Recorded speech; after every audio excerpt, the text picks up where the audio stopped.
Well, hey guys, here I have this 2013 Toyota Prius C, and I've never really done a video on a Prius C, so I thought I would take this opportunity to do one since this one is unlocked.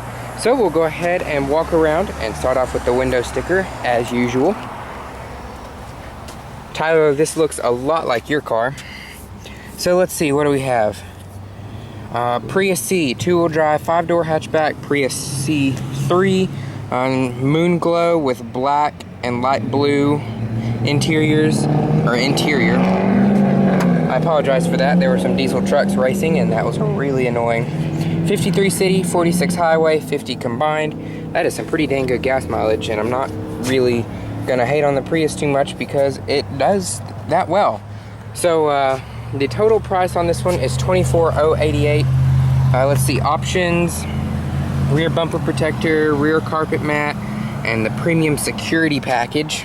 So that's what that is. 15-inch rims with 175/65 R15 tires. Take a look at those.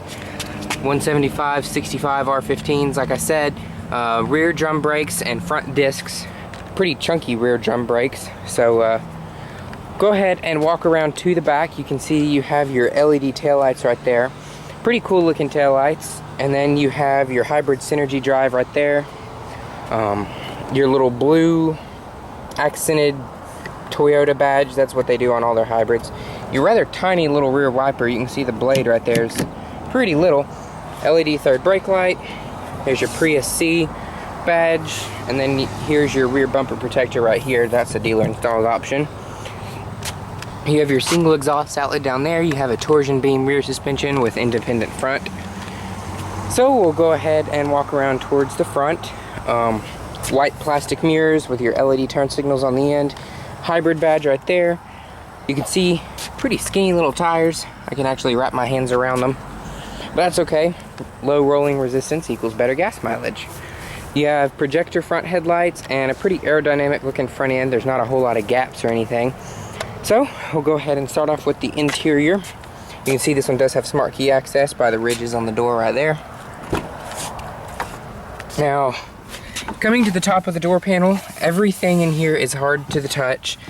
You do have a little padded armrest right there with like a blue accent around the door handle and the window switches. Coming down, you have a little cup holder and then a little place maybe you could put CDs or something. There's your speaker, power mirror controls, dash controls, and that's your panel dim controls. That's what that's called. And then there's your security installed system right there. No automatic headlights or anything. This car isn't really designed to have stuff like that. It's just designed for fuel efficiency. Wipers right there. There are no turn signals there, my apologies. Then you have, coming to the steering wheel, it's not leather wrapped and it's kind of roughly grained, but it's not too terribly bad. You have your volume controls right here under this little membrane, voice control and hands-free telephone, and then there's your controls for your display up there, which is actually a pretty nice looking little display. You can see you have like your door indicators and all that stuff. Here's your front and rear wiper controls. Just twist the end of the stalk for the rear wiper. Cruise control right there in typical Toyota fashion.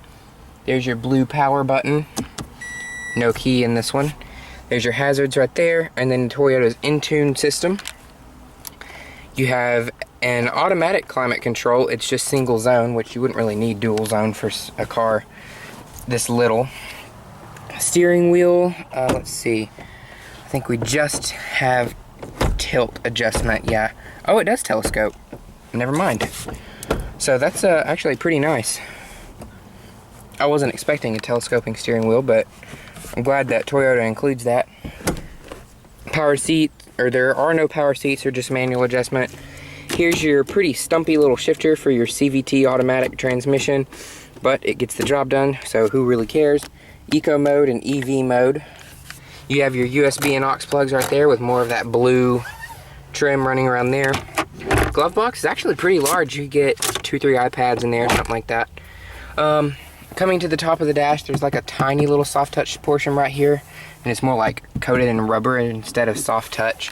You have like these little accent lines running across it and all that good stuff. There's your air vents. No auto dimming rearview mirror, you just flip the little tab. Coming to the headliner, it is kind of like a generic paper towel, no sunroof or anything. There's your door lights and all that good stuff. Just a mirror, no vanity light. Same goes with the passenger side.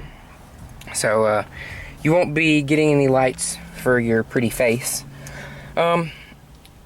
Interior comfort is actually not that bad. The seats are pretty supportive. I actually have the seat a little further up than I would like. Thigh support's not too bad. It could be a little better, but this is an economy car, so it's not designed for comfort. Center armrest is a little bit jiggly, actually quite jiggly, but it is padded, and you do have a little bit of a storage area right in there. Not much though, this is a pretty narrow little car. There's your emergency brake right there. So we'll go ahead and move around to the back seat. Getting in and out really isn't all that bad either. Step in and all that stuff is pretty easy. Door material is exactly the same as the front, except you lose your padded armrest. It's literally one giant piece of plastic. But you still get like a chrome door handle and all that good stuff. And getting in the back really isn't as bad as I was expecting. My knees are just touching the back of the seat, and my feet have a decent amount of room to go up under the seat, but this is a small car, you have to remember. Headroom is actually pretty good. It's a pretty tall car, so that's not too bad. You have a mat pocket right there on the passenger side. No fold down center armrests or anything like that. But I will fold down the second row seats, which is pretty easy to do. All you have to do is just lift up on this pin and pull, and then you get a mostly flat load floor. You have like a little lip right here, but that's just because the batteries are under the seat in the back, so it's not too bad. The seat material is actually really good. It feels pretty durable, and it doesn't really feel cheap or anything like that, like you would expect a Prius to be. Coming to the storage area, it's really not too bad. You could get a couple of small suitcases in there without the seats down, and then you could get pretty much whatever you wanted in there with the seats folded down. Let's see if I can lift this up right here. Yeah, there's your spare tire. It is just a donut, and all your tools and stuff are up under there. So that's where all your tire changing materials are. No backup camera on this one, but you don't really need it because the car is really little. But anyways, that really pretty much sums it up on this 2013 Toyota Prius C3. Hope you guys have enjoyed, and thanks for watching.